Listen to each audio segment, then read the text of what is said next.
Hello, how's it going? So another additions to the collection, got like 29 to show this month. I have done some individual videos showing some of them, so if you watch this video and you've watched my other videos regarding some of these releases, you may be familiar with them. But yeah, there's plenty I haven't shown as well.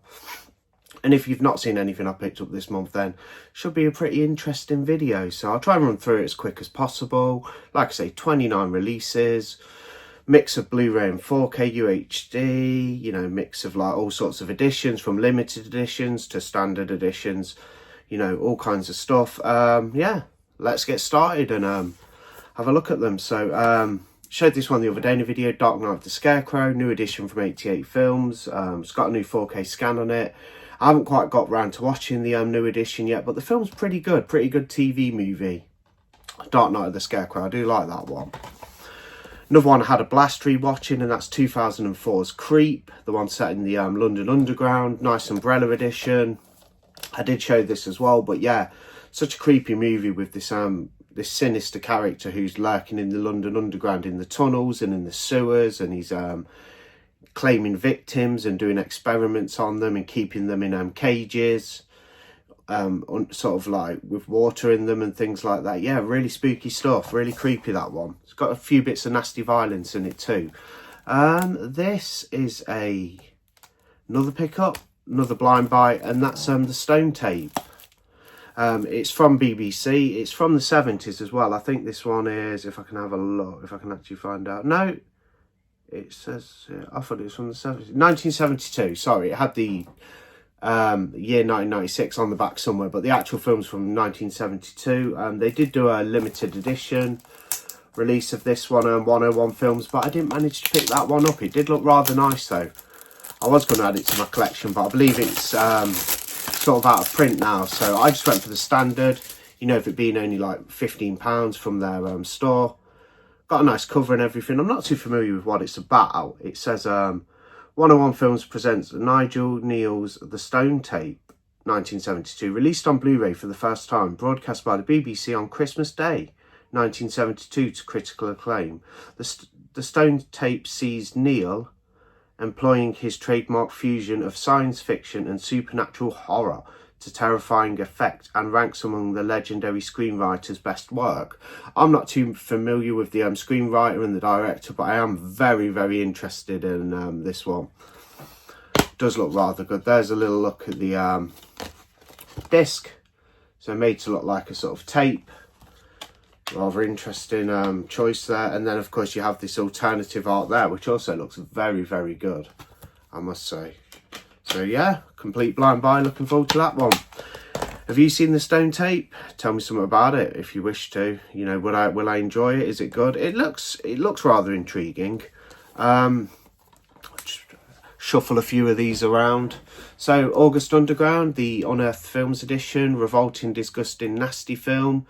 There is an episode of Trash Movie Matinee where I do feature this prominently and talk about it. So if you want to hear more of my thoughts, head over there. Or I've done an article on skincrawlers.co.uk, so there's also my views of this on there too. That's August Underground. I'm a little bit reluctant to go into the sequels. Yes, I'm a big horror fan. I'm a bit of a gore hound. I like all that stuff, but I'm rather hesitant to check out the sequels because August Underground even pushed my limits. It's that revolting. But I'll probably pick 2 and 3 up at some point. Some Mondo Macabro editions now. The Beast and the Magic Sword, Paul Naschy film, really cool cover. There's a look at the back. Yeah, loving picking some of these editions up. Like they're only it's a boutique label, but they're like standard editions of it. This is, most of the editions are region free, which is great. Lots of different intriguing, interesting world cinema. Yeah, lots to get into there. Another Mondo Macabro is Hunting Ground, some sort of revenge thriller. Not got round to that yet. House of Seven Corpses. I did wonder whether later on, if in like in the 2000s, House of Thousand Corpses was released in 2003. I was wondering whether Rob Zombie took inspiration from this film for the title, House of Seven Corpses, or the House of Seven Corpses. But yeah, it's about 7 ghosts in a house, and they're coming back and like haunting the inhabitants or people who stay there. Pretty good 70s stuff. didn't mind that one. From MVD Rewind, I picked up Abominable. This one was pretty good, like nothing more, nothing less than what you'd expect. Just a good time, good creature feature, decent special effects. Yeah, I really enjoyed that one. Hansel and Gretel, the Korean version, I'm yet to get round to it, still sealed. 88 films, but yeah, looking forward to it. Some sort of take on Hansel and Gretel from Korea, should be interesting. Mortal Kombat, picked this one up. Big fan of the video games. I've actually just picked up Mortal Kombat 1, the latest game, and I've been playing that. I was playing with Ghostface the other day and hacking people up and stuff and fighting them, and he's a pretty good character actually. I'm yet to try any of the other characters on Mortal Kombat 1, but I did think the Ghostface was really good. I remember a few years ago with number 10, which I also have on the PlayStation 4, has Freddy Krueger in it and Jason Voorhees. The last one had a Xenomorph in it. Now we've got Ghostface. Yeah, it'd be really good to get Art the Clown in Mortal Kombat as well. I think that would be really, really fun. Dress to Kill, 4K. Great edition. I'm yet to get around to this 4K, but I'm sure it'll be stunning and a top release from our video. It's got that lovely artwork there. Yeah, awesome sort of giallo thriller. Yeah, very good. Directed by Brian De Palma. I'm just trying to get it back in the slip. Wow, that was a bit of faff. But yeah, Dress to Kill, brilliant film. Some great performances. You've never seen Michael Caine do a performance like it. You got Nancy Allen in there. She's really good in it. And it's just a good twisty-turny thriller. Yeah, with some revelations towards the end. Picked up Silent Hill from Scream Factory. Quite looking forward to revisiting that. Disney's Treasure Planet. Yeah, just thought I'd pick it up because I saw it really cheap, because I don't mind picking up some of these Disney classics. Iced, thought it was good, very low budget stuff, terrible transfer, but I think when they remastered it, the Guess Video, one of Vinegar Syndrome's partner labels, did the best they could. I mean, the elements would have been quite poor for this one, with it being kind of like a hidden, older, like low budget slasher. Like, I'm sure the elements were terrible to work with, so I think they did the best they could, but it does look like a videotape. But that kind of adds to the effect when you're watching the film, because it is one of these sort of like typical 80s, like you know, cheesy, like low budget slashers. It was all right. I didn't mind it at all actually.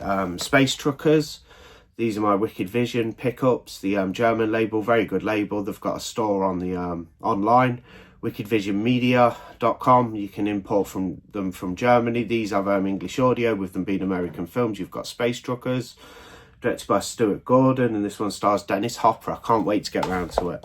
And it's called The Rift. So it also stars Ali Ermey from Texas Chainsaw Massacre remake and Full Metal Jacket. He's pretty good in it. Yeah, I did enjoy what I saw of this one. I haven't quite finished it yet, but I did enjoy it. And beautiful editions as well, come in nice Skinovo cases. You know, you got 2 discs, Blu-ray and DVD. Very nice editions. Love Wicked Media. They do such good stuff, and they look nice on your shelf in the Skinovo cases like that, with the eyeball logo at the top.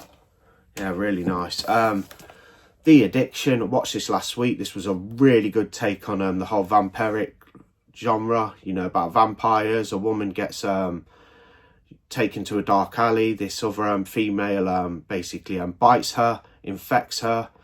The woman who's attending a university or college, perhaps is it, starts to turn, and she gets a lust for blood. You know, she's basically, and it's directed by Abel Ferrara, who did King of New York and The Driller Killer, 2 good films right there. And he did this one, and basically it's supposed to be some sort of like metaphor for like drug abuse and stuff, you know, because the there's a bit of symbolism in there and things like that, and the blood kind of symbolizes like heroin, I think, or that's what I was sort of reading anyway. Interesting film though. It's quite short as well, at 82 minutes. Stars Christopher Walken. He's been in a couple of Abel Ferrara's movies, hasn't he? Like King of New York, he's got the starring role. I think it was from 1995. Yeah, 1995 movie, The Addiction, but pretty good stuff. Like, nothing. It's a very grounded take on the vampire genre. You know, it's a bit more realistic and stuff like that. But yeah, I really did like this one. Kind of gritty look as well. It's shot in black and white, set in like New York City. Got hip hop influences in there. Apparently, is it Russell Simmons is a producer on there, so it's got a bit of hip-hop influence in there. You're even hearing some Cypress Hill play in the background and things like that. I picked up Vortex from Gaspar Noé. So this is from the French director Gaspar Noé. I think he's French anyway. This one intrigued me because it actually stars director Dario Argento, one of my favourite directors. He actually stars in it. And it's about, like, he plays a guy, and it's about him and his wife. Not his literal wife in real life, but his wife in the film. Let's see if I can get my tool to, like, actually get in there, because I've not unsealed this yet. Just a standard release, standard, like, UK release. But Vortex, I'm interested in it, because some of Gaspar Noé's films really are quite good, and, well, very good. And, you know, he can go into some sort of extremities as well. So, you know, can be quite graphic stuff. This one's Certificate 15. Again, stars Dario Argento, one of my favourite directors, so I thought, no brainer. That's what sort of intrigued me, sort of. There's a look there. There's a look on the back. A tender and undeniably powerful exploration of loneliness and love. Vortex focuses on an elderly couple, played by Francois Lebrun and Dario Argento, who spend their days in a Paris apartment, both love and care for each other, but are grappling with early stages of dementia. So some heavy source material there. We follow the couple as they go about their daily routines, both together and alone, as everybody's everyday tasks become more challenging. Forgetfulness shifts to something more troubling, and their son, played by Alex Lutz, struggles to care for them as they enter a vortex of mental and physical degeneration. Compelling and moving in equal measure, this is a departure for Gaspar Noé, but in terms of scope and ambition, it is one of his finest works to date. So not exactly a horror as such, so that's what they meant by it's kind of a departure for Gaspar Noé. So not exactly a horror, but it does sound very interesting. Might be a tough watch, I'm not sure, it depends how far they go with the whole dementia thing and that, but I'm sure it'll be very interesting, and especially starring Dario Argento. I mean, I'm sold on it. I also picked up Blood Tracks. This is the VS release. Yeah, pretty good film. I enjoyed it. It's got other artwork there as well. Set in the snow, about a rock band going to film a video, and there's some mutants killing people and things like that. Yeah, good slasher. Good fun. One I did have a great time revisiting, and that's Vampire's beautiful 4K transfer from Scream Factory. I thought this looked great. I mean, I'm not the biggest fan of Scream Factory's sort of boring, like, packaging, but at the end of the day, they put out some really superb transfers on ultra high definition, and this was no exception. And yeah, really happy with it, and loved watching it again as well. And James Woods puts in a fantastic performance in it. Great. One I need to get around to revisiting on the 4K format, and that's a recent pickup of Alice Sweet Alice. This is the Arrow Video edition. It's a giallo of sorts, about a young girl who's basically, people are starting to become very suspicious of her and start to think she's a murderer possibly, or a psychopath. Again, interesting subject matter with this one, and yeah, I can't wait to revisit it. I've seen it before, but it's been about 6 years. So here's one I haven't shown yet that I picked up now. I did miss out on Synapse's big elaborate limited edition sets. I couldn't get any of them because they go for about £200 and I'm just not paying it, but I did manage to get the sort of slimmed down release. To call it standard might be a bit of an understatement because it's a lovely edition, but I did get the 4K of Trick or Treat. The 80s one from Synapse comes with this nice shiny slip like that. Yeah, quite a lot of special features on here. They're under the title of Hard Rocking Special Features. 97 minutes long, from 1986, rated R. This is a region-free edition with it being a 4K and looks really good, yeah. Rock and Roll Will Never Die in the 1980s cult favourite. That stars Mark Price as Eddie Wainborough, a teenage outcast who idolises Sammy Kerr, Tony Fields, a heavy metal superstar. So yeah, it looks pretty cool. About some sort of, like, I think it's a ghost film or something. I'm not overly sure. A bit of a blind buy, but I've wanted to see it for a while, but looking forward to seeing Trick or Treat. Yeah. I might as well show you the disc art. Not sure if it's got a reversible sleeve. You get a catalogue as well. You get one disc. There's the 4K. And it does actually have alternative artwork, so I might flip it. Let's have a look. It has that on the other. Yeah, I think I'll flip it. It's not too bad. It's not the best artwork on the that side of the sleeve, but I do have the slip with that artwork on. So let's Let's flip it over a bit. See what it looks like. It looks pretty good, to be fair. Bit more of a retro sort of look, this artwork on the sleeve like that, but I'm going to go for that. Then there's the back. Then you put the nice slip on, very nice slip cover. Very shiny and kind of like got that kind of foily like look to it. Pretty good. Another blind buy, watched it last night, didn't think too much to it really. I'll do a review perhaps in my weekly watches article, which I put on the website on either Saturday or Sunday, or maybe even today if I decide to do it early. So if you visit the website, look out for a review of this, and it's In the Woods.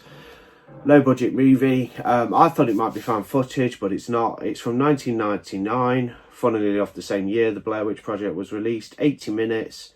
Region A Blu-ray, and this is from TerraVision. So I do love collecting TerraVision stuff. I had this on last night. I didn't overly pay attention to it because I was trying to do something else as well, unfortunately, but I didn't like what I saw of it. But there's the edition anyway. Got the artwork there like that underneath. That's In the Woods. I might just rewatch it, to be fair. I should give films like the attention they deserve instead of my phone, like looking on my phone and things. But I did watch most of it. The Brood, brilliant film. Can't wait to get onto the 4K. This is the second sight edition. Unboxing on the channel if you'd like to have a look at that. So there's actually a double unboxing, Scanners and The Brood. Now one I'd not seen before, which I decided to upgrade. I did have the Blu-ray, and that's Scanners. I watched it the other night. I've been getting some comments in the comments section. A lot of people high on this. I enjoyed it. I don't think it was one of Cronenberg's finest films. I thought the special effects were quite superb and mesmerising, especially the final sequence. There's some great body horror during those last 5 minutes. That was the best part of the film to me. Of course, it has the notorious scene where the guy's head explodes on television and stuff. But like, yeah. I thought the last 5 minutes were the best part visually. Visually stunning those effects were.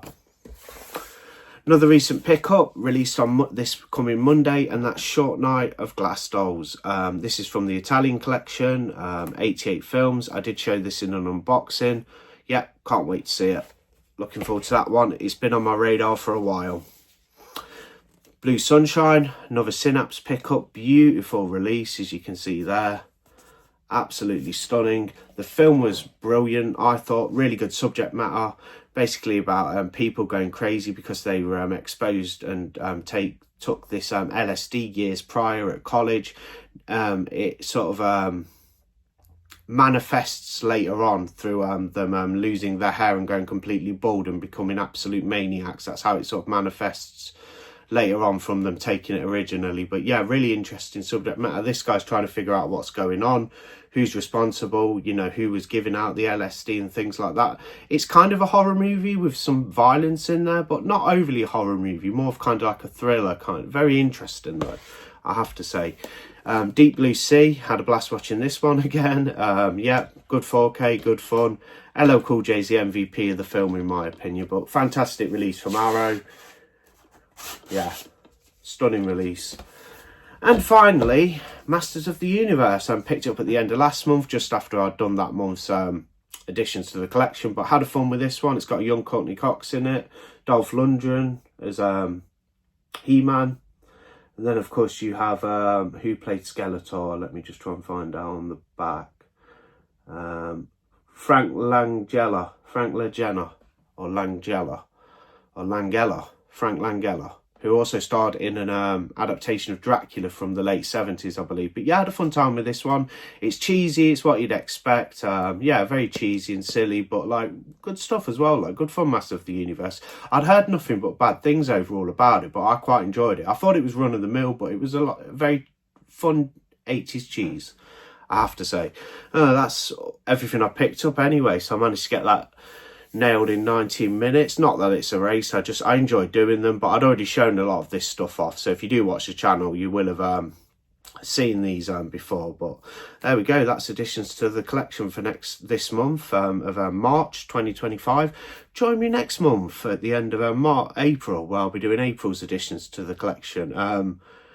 Got some videos coming to the channel this weekend. Obviously it's the giveaway draw on Sunday the 30th, yeah, Sunday the 30th, this in 2 days time, it'll be the giveaway draw where I'll do a video where I draw the winner, who's going to win the 4K prizes of Friday the 13th Part 2, Madman limited edition on 4K from Arrow, and a 4K copy of Cat's Eye from an adapted Stephen King anthology.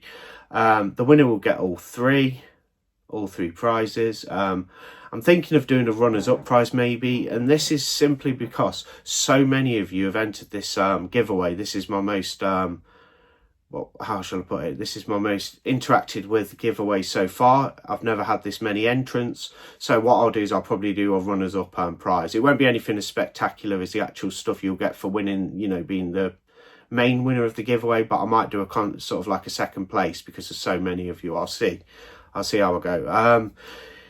I might do a video talking about what Arrow announced later. I've not looked at any spoilers, so I'll probably wait till 3 PM and see what Arrow are putting out in a couple of months' time, because they're doing their I'm not sure, is it July announcements? Not sure, it's either July or August announcements from Arrow at 3 PM today, so I might do a video a bit later on that. Thanks for stopping by anyway for this additions to the collection, and I'll see you on the next video.